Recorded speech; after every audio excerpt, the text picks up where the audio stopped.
नमस्कार साथियों, स्वागत है आप सभी का एक बार फिर से इवोल्यूशन आर्यस के डेली न्यूज़ एनालिसिस प्रोग्राम में। शुरू करते हैं आज की क्लास से पहले। अब थोड़ा-सा जो हमने लास्ट क्लास में डिस्कशन किया उसका एक रैपिड रिवीजन होना चाहिए। तो रैपिड रिवीजन के तौर पर हम देखते हैं कि जो Rajasthan renewable energy corporation limited है और साथ ही इकोनॉमिक टाइम्स, इन्होंने हाल ही में जयपुर में रिन्यूएबल एनर्जी कॉन्क्लेव का आयोजन किया था। ठीक है? साथ ही मुख्यमंत्री सार्वजनिक सेवा उत्कृष्टता अवार्ड, ये सिविल सेवक को उत्कृष्ट कार्यों के लिए दिया जाएगा सिविल सेवा के दिवस पर, 21 अप्रैल के दिवस पर। ठीक है।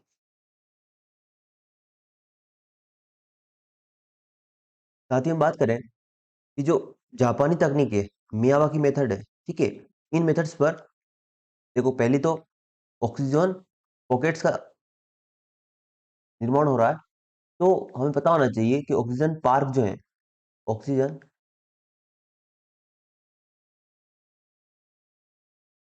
ऑक्सीजन पार्क कहाँ बन रहा है? ऑक्सीजन पार्क तो कोटा में बन रहा है। लेकिन इसी तर्ज पर जयपुर के सिटी पार्क जयपुर के सिटी पार्क में भी ऑक्सीजन पॉकेट्स बन रहे हैं। ठीक है, ये हमें पता होना चाहिए।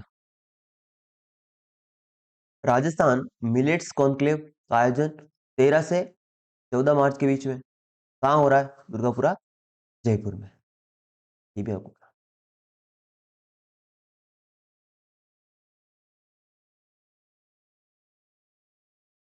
गायत्री देवी यादव हाल ही में चर्चा में बनी हुई है क्योंकि इन्होंने जल संरक्षण में बेहतर काम किया है। श्रीमती गायत्री देवी ने सांबर ब्लॉक जो है, सांबर ब्लॉक, उस एरिया में फॉर्म पाउंड बनाने और ग्रामीण महिला स्वयं सहायता समूह के माध्यम से जो किए गए उत्कृष्ट कार्य हैं जल संरक्षण में, तो नई दिल्ली के विज्ञान भवन में स्वच्छ सुजल शक्ति सम्मान समारोह में राष्ट्रपति महोदया द्रौपदी मुर्मू ने इन्हें राजस्थान में जल महिला की भूमिका निभा रही, ठीक है, एक महिला के रूप में, साथ ही इन्हें जल योद्धा की श्रेणी में ये अवार्ड मिला है। श्रीमती गायत्री देवी का संबंध ध्यान रखना कि जयपुर के सांबर ब्लॉक से हैं और इन्हें ये जल योद्धा श्रेणी में अवार्ड मिला है। साथ ही हम बात करें जो सामूहिक विवाह अनुदान की राशि है, वो राज्य सरकार ने अब कर दिए 25,000 रुपए, जिसमें 21,000 रुपए तो नववधु को मिलेंगे और साथ ही जो ये संस्था ऑर्गेनाइज करवाती है सामूहिक विवाह, उसको मिलेंगे 4,000 रुपए। इस योजना को 1 अप्रैल 2023 से लागू कर दिया जाएगा। सामूहिक विवाह अनुदान का एक फायदा ये होता है कि जो दहेज वाली प्रथा होती है, कहीं कहीं उसको हम थोड़ा डिमोट करने की कोशिश कर रहे हैं, उसको कंट्रोल करने की कोशिश कर रहे हैं। और साथ ही जो खर्चा होता है किसी परिवार का, जो एक निर्बल परिवार होता है, ठीक है, उस वो इन विवाहों के माध्यम से एक अपने बच्चों की शादी करवा सकता है। तो वो कहीं न कहीं जो ठीक है, सक्षम नहीं हो पाता इकोनॉमिक रूप से, दृष्टिकोण से, तो हम यहाँ पे राज्य सरकार ऐसी सहायता राशि प्रदान करके उनको कहीं न कहीं एक सोशल असिस्टेंस भी दे रही है, यानी सामाजिक सहायता के रूप में भी इसे देखा जा सकता है। जो ऊँटों से संरक्षण संबंधित योजना है, उष्ट्र संरक्षण योजना। इस योजना के तहत देखिए 0 से 2 माह तक के जो ऊँट के बच्चे हैं, ठीक है? टोडिये बोलते हैं ऊँट के बच्चों को, क्या बोलते हैं? टोडिया, ये भी ध्यान रखना। इनको 2 किस्तों में यानी 5-5 हज़ार रुपए, ठीक है? ये वार्षिक रूप से है, 2 किस्तों में दिया जाएगा डीबीटी के माध्यम से सहायता राशि, ताकि ऊँटों को संरक्षित किया जा सके क्योंकि ऊँटों की आबादी प्रतिदिन घट रही है।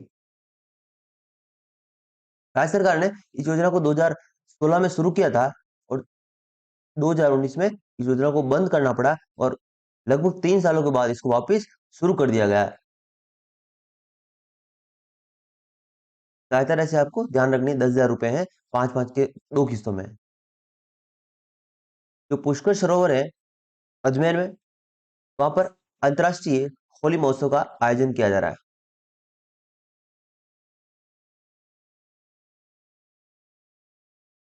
शेखावटी जो उत्सव है, ठीक है, शेखावटी उत्सव, इसका आयोजन 10 मार्च से हो रहा है, 10 मार्च से 12 मार्च तक हो रहा है, लक्ष्मणगढ़ सीकर में। ये भी आपको ध्यान रखना है।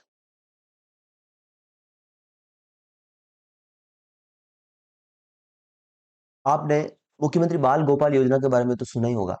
मुख्यमंत्री बाल गोपाल योजना, ठीक है, ये मिड डे मील जो योजना है उसके अंडर की एक स्कीम है। ठीक है, मिड डे मील का क्रियान्वयन के रूप में इस योजना को लागू किया गया। इस योजना का प्रारंभ हुआ था 29 नवंबर 2022 से। ये पूर्ण रूप से राज्य पोषित योजना है। मुख्यमंत्री बाल गोपाल योजना की मुख्य विशेषताएं क्या है, तो इसको हम देखें कि जो वर्ष फाइनेंशियल ईयर 2022-23 था, उसमें माननीय मुख्यमंत्री महोदय महोदय ने एक मुख्यमंत्री बाल गोपाल योजना लॉन्च की थी, और उसके माध्यम से बच्चों को पाउडर मिल्क प्रोवाइड करवाया जा रहा है। और ये पाउडर मिल्क जो है वो 1 किलोग्राम की पैकिंग में प्रोवाइड करवाया जा रहा है प्रति स्कूल को। और ये कौन प्रोवाइड करवा रहा है, तो ये भी ध्यान रखना, Rajasthan cooperative federation limited, RCDF provide करवा रहा है। इस योजना के माध्यम से कक्षा 1 से 8 तक के जो छात्र है ना, छात्र और छात्रा, इनको ये जो है दूध प्रोवाइड करवाया जाता है। कक्षा 1 से 5 तक इनको पाउडर मिल्क की मात्रा 15 ग्राम मिलती है, और साथ ही जो पानी मिला के मिक्सचर हो जाता है वो 150 ml होता है। ठीक है, और उसमें चीनी की मात्रा 8.4 ग्राम। अपन को मिक्सचर याद रखना है, और पाउडर की जो मात्रा है वो भी याद रखनी है। साथ ही 6ठी से 8वीं के बच्चों को 20 ग्राम मिलता है, यानी 5 ग्राम ज्यादा मिलता है पाउडर। और इधर भी 5 ग्राम से फिर 50 ग्राम का रेशियो रख लो आप। ठीक है, 5 से 50 तो 200 हो जाता है। और प्रत्येक विद्यालय में छात्र छात्राओं को प्रार्थना सभा के तुरंत ये दूध प्रोवाइड करवाना इस योजना की, ठीक है, एक मुख्य विशेषता है। साथ ही हम इस योजना को क्यों पढ़ रहे हैं, उसका कारण ये है कि इस बार, ठीक है, इस योजना को पहले ये सिर्फ हफ्ते में 2 दिन, ठीक है, बुधवार था और एक शनिवार था, अभी फिलहाल तो ये जो था 2 दिन थे इस योजना के तहत। लेकिन अब इसको राज्य में हफ्ता के 6 दिन, ठीक है, 6 दिन के लिए इसे लागू कर दिया गया है। तो ये बच्चों के जो पोषण को नजर रखते हुए, ठीक है, एक पोषण की जो वैल्यू होती है फिक्स, ठीक है, तो हफ्ते में 2 दिन के माध्यम से फुलफिल नहीं किया जा सकता। आप 6 दिन दीजिए, तो 6 दिन कर दिया है राज्य सरकार ने, तो ये एक बेहतर योजना है। मिड डे मील योजना क्या है, ठीक है, ये मिड डे मील योजना जो है वो सेंटर स्पॉन्सर्ड का मतलब क्या होता है कि इसमें राज्य का भी हिस्सा हो, केंद्र का भी हिस्सा हो, यानी राज्य सरकार 40% जो है इसका वहन करेगी खर्चा, और साथ ही केंद्र सरकार 60% इसका वहन करेगी। योजना का आरंभ 2004 से हुआ था, ठीक है, प्रारंभ। लेकिन इस योजना को लागू किया गया था 15 अगस्त 1995 को पूरे देश में। ठीक है, और व्यापक कार्यक्रम के रूप में ये 2004 में लागू हुआ है। ये आपको ध्यान होना चाहिए। और इसके तहत क्या किया जाता है कि राज्य के शहरी और ग्रामीण क्षेत्र हैं, उनके राजकीय विद्यालय, मदरसे और स्पेशल ट्रेनिंग सेंटर्स में कक्षा 1 से 8 तक के जो विद्यार्थी होते हैं उनको इस योजना के तहत लाभ मिलता है।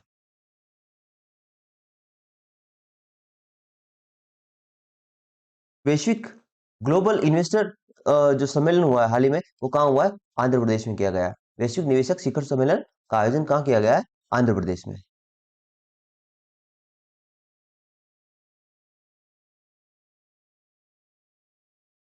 गांधी दर्शन म्यूजियम, सॉरी, गांधी दर्शन म्यूजियम का जो निर्माण किया जा रहा है सिटी पार्क जयपुर में किया जा रहा है। इसका जो हम कह सकते हैं शिलान्यास किया गया था वो 2 अक्टूबर 2021 को मुख्यमंत्री महोदय द्वारा किया गया था। ठीक है, और इसका जो निर्माण है वो 100 करोड़ की लागत से किया जा रहा है, और इसके तहत 1000 से अधिक पेड़ पौधे लगाकर म्यूजियम के आसपास प्राकृतिक स्थल बनाने का प्रयास है। और गांधी दर्शन म्यूजियम में हम गांधी के पूरे जीवन की जो घटनाएं या वृतांत है उसका वर्णन करेंगे एज अ पिक्टोग्राफिक फॉर्म में उनको, ठीक है, चित्रों के माध्यम से दिखाएंगे, ताकि जो युवा पीढ़ी है वो भी गांधी के संदेश को ग्रहण कर पाए और अपने जीवन में उतार पाए। ठीक है, इसी दृष्टिकोण के साथ इसका गांधी दर्शन म्यूजियम का एस्टेब्लिशमेंट किया जा रहा है। कहाँ पे, तो आपको पता होना चाहिए, सिटी पार्क जयपुर में। राजस्थान साहित्य उत्सव 25 मार्च से 27 मार्च के बीच में किया जाएगा। कहाँ, जोधपुर में। कला व संस्कृति मंत्री कौन है? शिक्षा मंत्री है वही कला संस्कृति मंत्री है डॉक्टर बी.डी. कल्ला। इन्होंने पोस्टर लॉन्च करते हुए इस बात का, ठीक है, जिक्र किया था और बताया था। साथ ही बात करें जो इंटरनेशनल एक्सपो है, ठीक है, राजस्थान इंटरनेशनल एक्सपो, इसका आयोजन कहाँ हो रहा है? जोधपुर में किया जा रहा है 20 से 22 मार्च।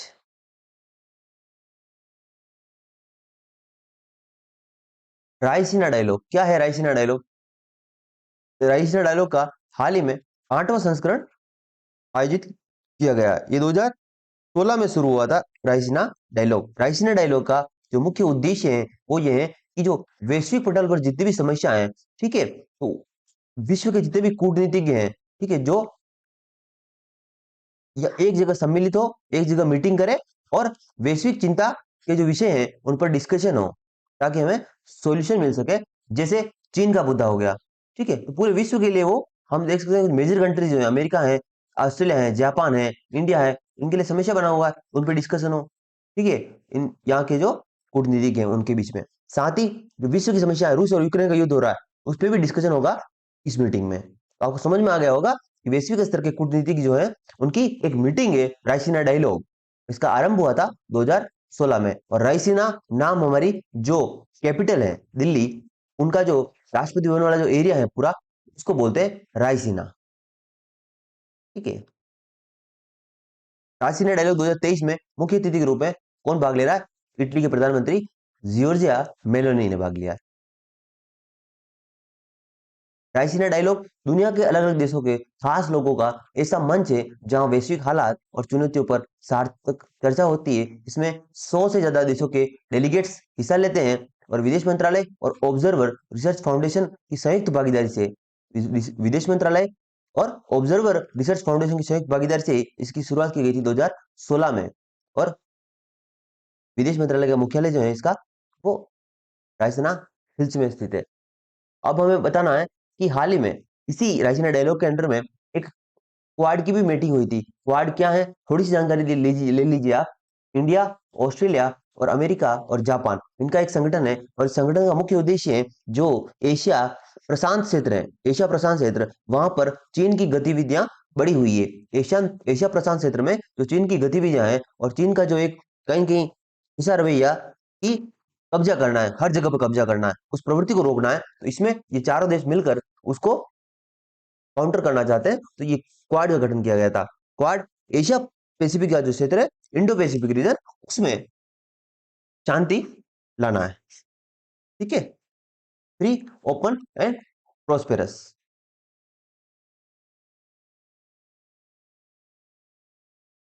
देश की संस्कृति की झलक, ठीक है, हमारी सभ्यता का आरंभ वैदिक काल, ठीक है, हम अगर माने वैदिक काल से हम सिविलाइज्ड होना शुरू हुए, तो वैदिक काल से आज तक का जो एक सफर है, इस सफर का चित्रों के रूप में वर्णन किया जाएगा चंबल रिवर फ्रंट पर, ठीक है। तो ये पहला हेरिटेज चंबल रिवर फ्रंट बनाया जा रहा है कोटा में।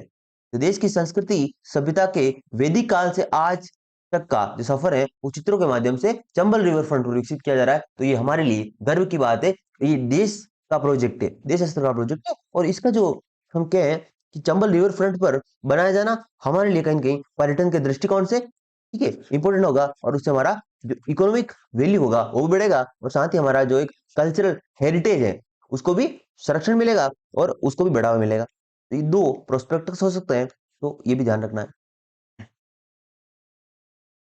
साथ ही हम बात करें जो स्मार्ट सिटी 100 शहर, ठीक है, इसके तहत राजस्थान के 4 शहर जयपुर, उदयपुर, कोटा और अजमेर ये शामिल हो रहे हैं स्मार्ट सिटी।